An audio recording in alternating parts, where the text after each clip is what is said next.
SSS members, it's me Angel. Welcome sa aking YouTube channel. Ang video na ito ay para po sa mga SSS members dahil ituturo ko po sa inyo paano po tayo makapag-apply ng SSS Unemployment Benefits kapag tayo po ay nawala ng trabaho. Bago tayo mag-proceed doon, you have to make sure meron kayong SSS online account. Kapag wala kayo niyan, meron akong separate video. Just comment below. Ibibigay ko sa iyo ang link. Pangalawa, dapat meron ka na rin pong approved disbursement account sa SSS.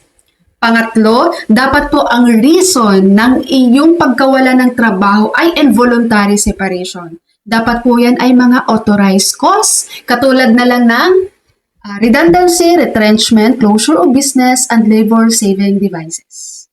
Kumbaga, hindi mo dapat kasalanan kung bakit ka nawala ng trabaho.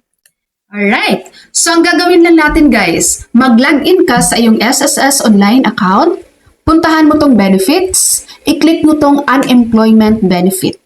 Mapupunta po kayo dito, kailangan yung i-fill out ang separation date. Ito po ay kung ano ang nakalagay doon sa certificate of separation nyo sa company ha, kung anong effective date. Yun dapat, tugma dapat yun dito. Disbursement account, pipili ka kung anong disbursement account mo. Employer name, yan. So, click mo lang yan. And then, employment category as of date of separation. Itong sa employment category, pipili ka dito guys. Ayan. So, ang pipiliin natin dito ay itong covered employee. Then, agency to apply for certificate of involuntary. So, ang pipiliin natin dito ay Dole Bayan, Polo or POEA. So, ang pipiliin natin ay Dole kasi dito lang naman tayo sa local. And then, preferred office. So, ito po, sa preferred office, pipiliin natin dito yung Dole na kung saan doon po nakaregister yung company nyo. Kasi once si company nyo guys, magkaroon niya ng redundancy, retrenchment, closure of business, or installation of labor-saving devices, sila po ay magre-report yan sa Dole. Magsasubmit yan sila ng report doon. Dapat, kung anong Dole yung company nyo guys, yun din yung pipiliin nyo dito. And then, involuntary separation reason. Ayan, marami naman dito guys, pipili lang kayo. Pag na-fill out mo na lahat to, i-click mo lang ang next. Then, lalabas po ito ang iyong estimated amount doon sa unemployment benefit na makukuha mo kay SSS. Lalabas dyan ang estimated amount, pati itong mga details.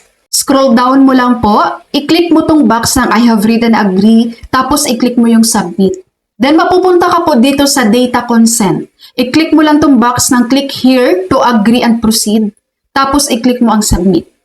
At ito na po, you have successfully submitted your unemployment benefit claim to SSS on, and please be informed that we shall be awaiting for your employer to certify the details of your involuntary separation up to ng ganitong date.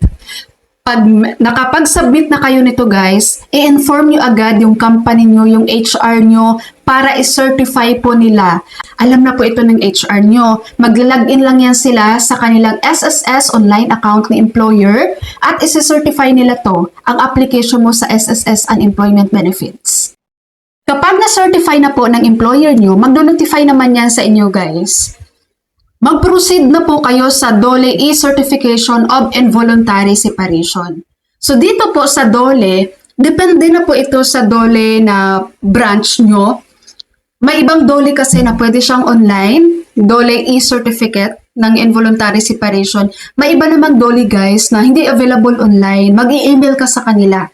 Kapag po ang Dole na pinili nyo ay hindi available yung sa online, mag-i-email lang kayo sa kanila guys. I-search na lang ang kanilang email address sa Google.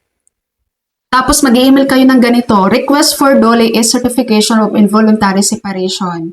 SSS transaction number. Ayan, ilalagay nyo po yan. Ito yung magiging subject nyo ha. Ayan ang ilalagay nyong subject. Tapos ilagay nyo dito, Dear Ma'am Sir, sumulat po ako upang humingi ng tulong at mag-request ng Dole E-Certification of Involuntary Separation. Ilalagay nyo dito guys ang mga details nyo pa. Pwede nyo gayahin to guys. Gayahin nyo lang yung nakasulat dito or gagawa kayo ng sarili nyo. Basta ilagay nyo pinaka-importante yung mga important details. Kasama na po yung transaction number nyo doon sa pag-apply nyo ng SSS Unemployment Benefit. Tapos po i-attach nyo dito ang inyong valid ID kasama po ng copy ng inyong Certificate of Separation galing sa company nyo. Pag na-email na yun sa kanila, magre-reply yan si Dole sa inyo katulad nito.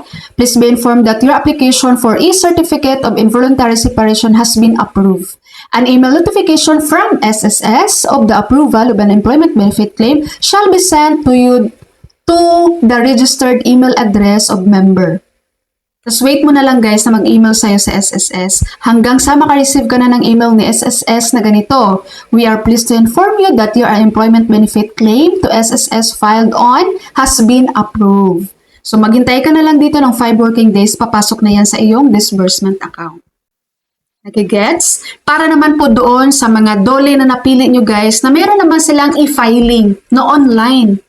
So ang kailangan nyo lang gawin, katulad nito, ang Dole NCR, meron sila, online sila guys, hindi sila walk-in, hindi sila email, sa online talaga.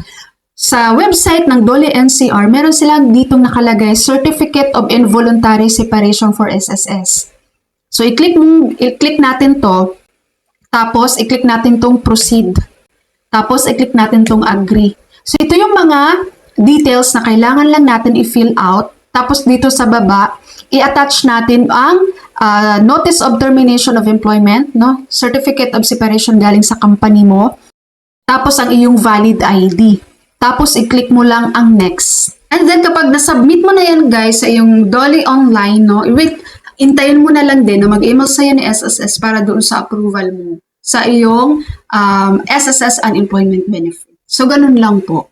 Bago ko po i-end ang ating video for today, sa mga naghahanap po dyan guys ng pabango for men and women. Ang bango nito guys, promise, Sweet Night.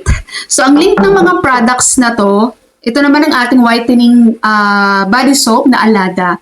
Ang link ng mga products na to, ilalagay ko po sa description itong video. Click nyo lang yan.